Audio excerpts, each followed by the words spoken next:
Welcome back to the show, everybody. We've got a really good one for you today. Ripple responding just an hour or so ago to recent comments of the SEC lawsuit. Want to hear those words for sure. And then we're going to talk about the XRP price for a second. And then we're also going to talk about Ripple becoming a central bank. Oh, don't go anywhere on that one. And by the way, the IMF says we're headed for a new multipolar international monetary system. Let's roll that beautiful intro and get into this. This is Digital Perspectives with Brad Kimes. Subscribe for new content notifications. Now, here's Brad Kimes. Come on in. Welcome back to the show. You can follow me on at Twitter at Backup Bradley above at the top of the screen, and everything that we're talking about here today. Just a real quick reminder, if you have not gone and gotten the free app for Link2, download it on your phone and join the Link2 community, I would recommend you do it now. The biggest venture capitalists and the biggest crypto companies, blockchain companies in the space are a part of that community, and you can be too. Now, you have to be an accredited investor to get the actual products, the SPVs off of there. But if you happen to be, let me tell you, they just recently had Coinbase and they just recently had Ripple on there, which is two of the biggest in the space, right? So we obviously know what the deal is with that. Coinbase about the IPO, and Ripple obviously in the middle of getting the legal situation straightened out with the SEC. So you can still see there's other great products there as well. Make sure you check it out. Shout out to the crew at Link2. All right, let's get into this thing today. We have the SEC lawsuit. What I want to talk to you about is a couple things. One, we're going to talk about some recent comments from Ripple about the lawsuit. And then we're going to talk about the idea and notion of, yes, will Ripple become a central bank? The conversation and the question, I believe, is a little more weighted than people are giving it. I think we should give this a real weight. Or will we see the potential of Ripple Net, right, develop into what could become a full-scale central bank, even though we know it's a network currently right now with the governance and compliance built into the system of partners. I think we all understand that about RippleNet, but nevertheless, will we see something like this occur? I'm really starting to lean into the idea that we will. The other thing that we're going to talk about here today is the idea of XRP going to an extremely high price. I don't feel like you can have that conversation by itself. It is not mutually exclusive when I think of the idea of problems with the US dollar and the global reserve currency status of the US dollar. I feel like those two things kind of go hand in hand. And if we are really truly going to see what we believe we are on the path to see for XRP, I believe it will involve some changes for the US dollar as the global reserve currency. I really do. Let's go ahead and take a look at this information, roll it out here. Our statement regarding recent market participant activity and responses to the SEC lawsuit. This is very quick. I'm just going to share it with you. The public and press have only heard the story from the SEC side. We will be filing our response in a few weeks to address these unproven allegations against Ripple. The SEC's decision to file this action is not just about Ripple. It is an attack on the entire crypto industry here in the United States. We've always said that there is a dangerous lack of clarity for crypto in the U.S. Their lawsuit has already affected countless innocent XRP retail hodlers, that's exactly right, with no connection to Ripple. It also needlessly muddied the waters for exchanges, market makers, and traders. The SEC has introduced more uncertainty into the market, actively harming the community they're supposed to protect. That's exactly right. It's no surprise that some market participants are reacting conservatively as a result. In the meantime, Ripple will continue to operate and support all products and customers in the U.S. and globally. The majority of our customers aren't in the U.S., and overall XRP volume is largely traded outside of the U.S. There are clear rules of the road for the using XRP in the UK, Japan, Switzerland, Singapore, for example. For 8 years, we've built products and helped hundreds of customers solve pain points around global payments. We will defend our company and look forward to settling this matter in court to finally get clarity for the U.S. crypto industry. I really believe that is where we need to go here to get that legal precedent, just like they did in the SEC with the SEC versus Howey, and yes, the Supreme Court. And from that legal decision, that precedent there, they were able to craft the Howey test of what is and what is not a security. I think they will create some kind of a similar like test through Ripple and this legal decision, and then forevermore, the division that they've opened up at the SEC for digital assets will have its own Howey Ripple test. That's what I think there. It does note here on a parallel note, we also look forward to working with the commissioner and the SEC's new leadership once appointed. In all, the SEC chair, 6 of his directors from each SEC division, the SEC's chief economist, and the SEC's general counsel have now departed. Many left just last week. Our steadfast commitment to constructive regulatory engagement has not changed. So there you have it. That's what's coming up from them. They're looking forward to a strong response. Stuart Alderati follows up with even more comments here really quickly. While we would have preferred to achieve regulatory clarity through thoughtful rulemaking or legislation, it's now up to the courts, not Twitter hotcakes or hot takes. What hasn't changed in our steadfast commitment to constructive regulatory engagement? He goes on to say here, in just the last week or so, he comments about the end, about the 6 people leaving the SEC, and we will keep abreast of what's going on with that. Now let's look at this, because this ranged all the way down to 17 cents, you can see here, and as high as 28, 29 cents this morning. Now we're looking at 23 cents right now, almost 24 cents. And I watched it go in a very short period of time from 18 cents talking to Big Skinny, and it went up to, I think it's 23 or 24 cents. I can't remember, but I think we crossed into 24 for a second there. But regardless, it makes you wonder what's going on when you see a lot of halting of trading going on or being announced. Where's this all going? Right? What is it we all know? The other interesting thing is while most of the wallets that have the smaller amounts, more retail size wallets, are currently jumping out of XRP like paratroopers from an airplane, we see that the largest holders are actually increasing. Yes, some of those could be exchanges, obviously, but I find that interesting too. Their numbers are going up. Our numbers are going down. Something to keep a fresh note of. Here is a little comment from Helene Ray. This is from Darren Moore Jr. Shout out to Darren Moore Jr.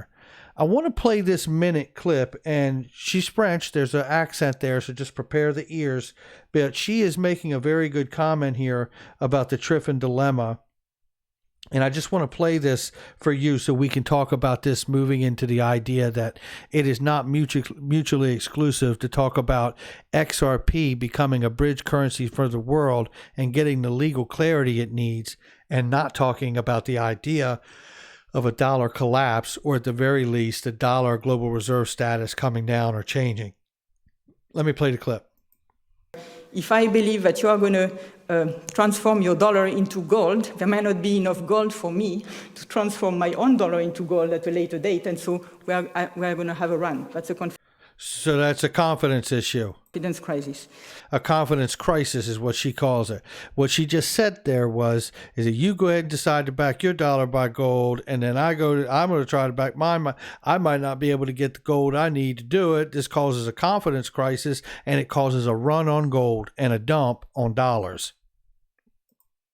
So if the analysis I just gave is indeed relevant for today's environment, then we may see a new Triffin dilemma. And that means that at some point in the future, the global economy will have to switch either to another single international currency, or because we see several economies being important in the world economy besides the US, there's the European economies, there's also China, we might switch to a multipolar international monetary system. There you go. And she says it right there. We might switch to a international multipolar monetary system. Shout out to Darren Moore Jr. He does great stuff. And I think he's even got a Patreon that you could actually sign up for if you wanted to help him out there too. So let's play just a little bit more of this so you can hear the rest of what she says. And this is the next speculative question. In order to get out of the dollar, you have to get out of the dollar into something. And the question is, what is the something? So, as was pointed out already by several of the other speakers here, one natural candidate is the euro. If we think about the euro, there might be some issues, and which I will discuss briefly later. One is the RMB. Others we can think about is cryptocurrencies, these digital currencies, or a basket of digital currency, as was recently proposed by Mark Carney, the governor of the Bank of England, Governor of Bank of England, we've talked about him a whole lot. He suggested that you could use a synthetic hegemonic currency, and specifically said Ripple XRP to have as a middle asset or a bridge asset, basically, to all of the sovereign fiat currencies of the world. That's what she's referencing right there. So she's talking about the idea that we have a Triffin dilemma problem with the US dollar. Really quickly, if you don't know what that is, just know that when a national currency serves as the global reserve currency, the decisions you make for global policy usually negatively affect national policy and vice versa. What you make good policy for in national decisions usually ends up harming global policy for that, because of that dollar being a national currency also. So now looking ahead, it made and reminded me of the public comment letter from Dr. Douglas Jackson to the OCC right before Brian Brooks from the OCC started to release some of the letters and issuances about banks being able to custody digital assets and hold reserves for stable coins and so forth. And in that public comment that Dr. Douglas Jackson wrote about, and listen, Dr. Douglas Jackson was also the founder of eGold, the first eGold platform on the internet back in the 90s. And they came down really hard on him. And he has a lot of background and a lot of understanding about cryptocurrencies, because he did all of this back in the day with gold when the internet was new and there was no real clear standing about where to go or what to do or what was legal and what wasn't, right? Legal precedent. Remember that. Legal. Okay, that's going to be a term here, because look at this right here. In contrast, it was comparing Bitcoin and whether it could work or serve as a currency or not, and then it starts to take a look at XRP. He says, in contrast, XRP, the native currency of Ripple, is effectively a fiat currency at its inception. That's what he says. It's effectively a fiat currency at its inception. Ripple Labs created 100 billion units of XRP, 20 billion of which were retained by the creators, who were also the founders of Ripple Labs. The creators gave the remaining 80% of total to Ripple Labs, with the XRP intended to fund operations. The monetary policy. Are you seeing this? Let me blow this up a little bigger for you. Okay. The monetary policy of Ripple Labs has been stated as: we will engage in distribution strategies that we expect will result in a stable or strengthening XRP exchange rate against other currencies. In other words, only the forbearance of the people sitting on the vast pool of play money prevents release that would kill the golden goose. Only the forbearance of the people sitting on this vast pool of play money prevents release that would kill the golden goose. Let's look at this. Forbearance definition. Let's look right here. The action of refraining, exercising a legal right, especially enforcing the payment of a debt. But the action and refraining from exercising a legal right. This, I believe, is why we are going through a lawsuit to get legal precedent, because truthfully right now, it doesn't have the definition of money. So even though he sees XRP and the native currency of Ripple is effectively a fiat currency, the issue is legally we don't have that declaration. And we have to have the legal precedent from this case that either declares that we are or are not currency. Now, I don't know if it's in the possibility of SEC to say that we're a currency, but maybe it's just that they need to say that we're not a security, right? So this is where we're going, and to get legal precedent here. And if it does, maybe we even see some new classification for this new SEC division through the court case that gives us what we need. I don't care what they call it, just as long as we all understand what it's to be used for, and whatever you call it doesn't hinder what its intended use is. That's where I'm at. So when I look at this and I think it's effectively a currency, we think about the idea, well, of course we know it's a currency. It's a bridge currency to all the money of the world, right? So there's forbearance. Then we come here. Central bank lender of last resort is an institution, usually a country's central bank, that offers loans to banks or other eligible institutions that are experiencing financial difficulty or are considering highly risky or near collapse. You know, one of the things that's interesting about that is, you remember that Ripple sees theirself as a lender of last resort. And they have seen themselves as that for quite some time. Let's take a look right here, because I believe this is where we have the conversation that, look, I just put out a video yesterday. Who controls the escrow? If we're to understand that XRP is to become the bridge currency to the world and work as this bridge between all the money to help get rid of the friction in the new digital world, which is amazing. If we understand that, then we understand that that's going to drive at some point the price to an extremely high level.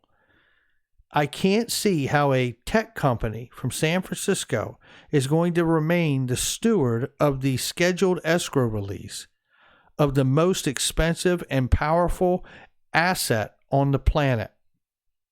That dog don't hunt. So at the end of the day, something has to change. And maybe what that something is either Ripple becomes a bank or remains a SPAC, a special purpose acquisition company, and maybe they acquire something and turn it into the proper structure they need for a bank. Or maybe Ripple itself just becomes a bank, or maybe they go ahead and build out the idea of RippleNet and the network that exists there and what it is, and make it a full-scale bank wrapped around it or to encompass it. I don't know. But something along these lines seems very, very likely at this point. Let's check this video out really quickly. This is from Digital Asset Investor. Shout out to DAI. Now this here, I just want to make clear, is a clip from some time ago. Obviously it's Miguel Villas. He's no longer at Ripple at this time. He's at Link2. Shout out to him. But listen to this exchange here. I'm going to play this run, and it's about 3 minutes. But you're going to see two different clips here that DAI shows.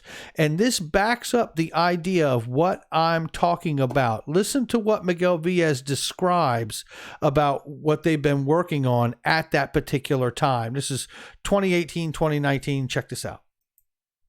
One of my jobs is to, again, create this liquidity pool for XRP and build a big capital market around it, because without liquidity, we can't fund, we can't create the liquidity that you need for funding payments through some of the products that we're building. But even if you had, and I know it's all kind of chicken and egg, but even if you had the prime brokerage model and you wanted to offer leverage to your clients, that means that you now have to go out there and source a bunch of Bitcoin or Ether or XRP, and that's not easy to do, right? I think one of the advantages that we have as a company is the fact that we sit on 60 billion XRP. So the day that Goldman wants to open up their trading desk, they don't have to go find, XRP. They just give me a call, which is nice. I think it's, and interest rates in this market are pretty expensive, so it's a nice recurring revenue stream. One day. So but that is a problem. That needs to be solved somehow, right? Because you can't just have one person doing it. Because truthfully, what happens is that Goldman borrows from Morgan, that borrows from Deutsche, that borrows from Credit Suisse, and it's a little bit of ring around the rosy, and they all end up borrowing from a central bank. And they all end up borrowing from a central bank. So one day they could just pick up the phone and they could call them because they got 60 billion at the time, which is more like around 50 to 55 billion now. So, but they could pick up the phone and just call them. And then the good news is they says that you actually need to build this out so you get everybody holding it. Well, that's what the accelerator program was about. That's what I believe pre-allocation of XRP is also about.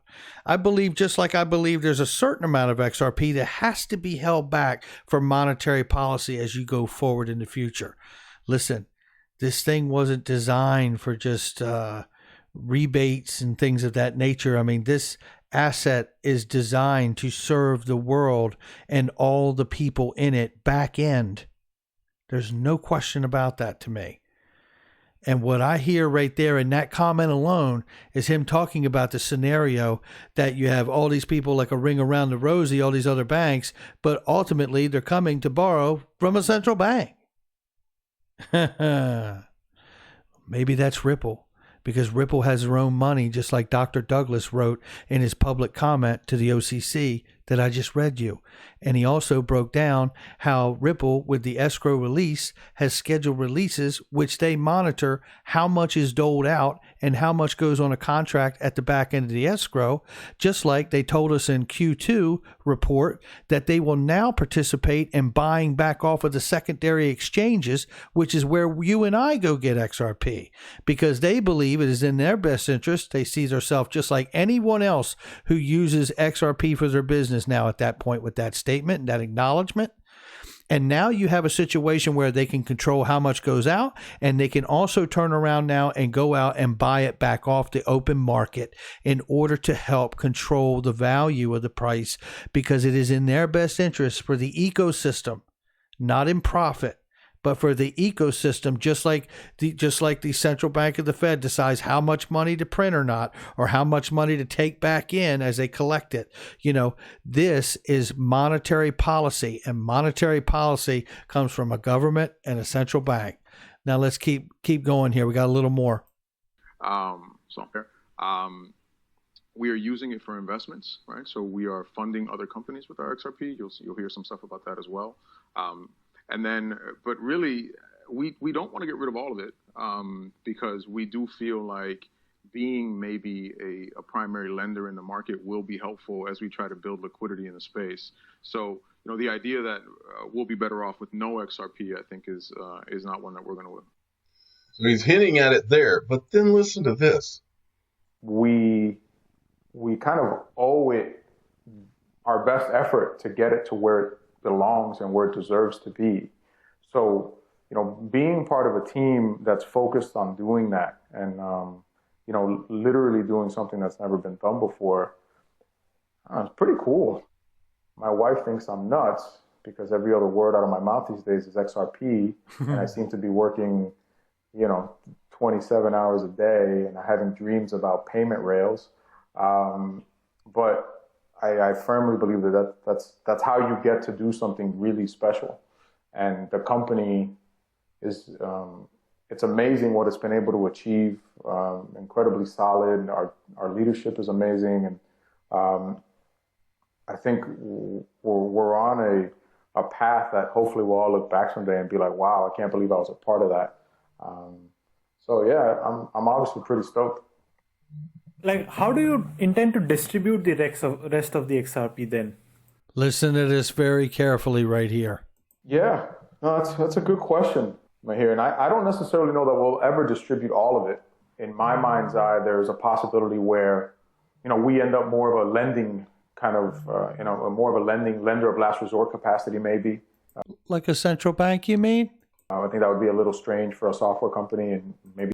I think it'd be a little strange too, Miguel. Well said. I think you'd have to be a central bank to do that. Some things would have to change structurally. Maybe we have to have a different organization or something. Who knows, right? Like a central bank, maybe. Well, there you go. Yep, there you do go. And shout out to Digital Asset Investor, who's amazing. That clip, right? Those two clips right there just really, really bring it home. And those are, 2017 that was. We've been talking about that conversation and other things that we've come. But you look at it against today and see where we're at today, and it becomes quite revealing where we are. Now, a couple things before we get out of here.